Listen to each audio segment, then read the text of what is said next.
77వ వర్ధంతి సందర్భంగా వాళ్ళ పెదకాపర్తి గ్రామంలో గాంధీ గుడిలో మంచి ప్రత్యేక కార్యక్రమాలు నిర్వహించినారు. ఈ గుడి నిర్మాతలు భూపాల్ రెడ్డి గారు, వారి మిత్ర బృందం, వారి సతీమణి డాక్టర్ సీత గారు ఈరోజు పెద్ద ఎత్తున వారి వర్ధంతిని నిర్వహించినారు.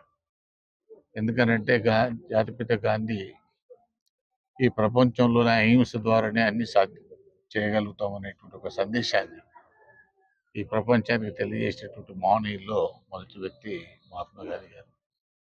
వారి స్వాతంత్ర పోరాటంతోనే అహింసా మార్గం ద్వారా భారతదేశానికి స్వతంత్రం వచ్చింది.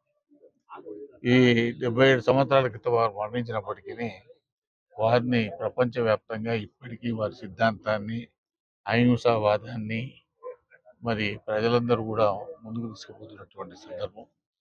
ఈ రోజు ఉన్నటువంటి వ్యవస్థల్లో ఏదైతే భ్రష్టుపట్టినటువంటి వ్యవస్థ దూరం కావాలంటే గాంధీ మార్గం తప్ప మరొక మార్గం లేదు. కాబట్టి ఈ ప్రజాస్వామ్యంలో మనం ముందుకు పోవాలన్నప్పుడు గాంధీ మార్గంలో ముందుకు పోవాల్సినటువంటి అవసరం ఉన్నదని చెప్పి వారి వర్ధంతి సందర్భంగా మరొకసారి జ్ఞాపకం తెచ్చుకుంటూ వారికి ఘనమైనటువంటి నివాళులు అర్పించడం జరిగింది. మరిన్ని వీడియోస్ కోసం ఛానల్ ని సబ్స్క్రైబ్ చేయండి. లేటెస్ట్ అప్డేట్స్ కోసం వాట్సాప్ ఛానల్ ని ఫాలో అవ్వండి. ఆ లింక్ డిస్క్రిప్షన్ లో ఉంది.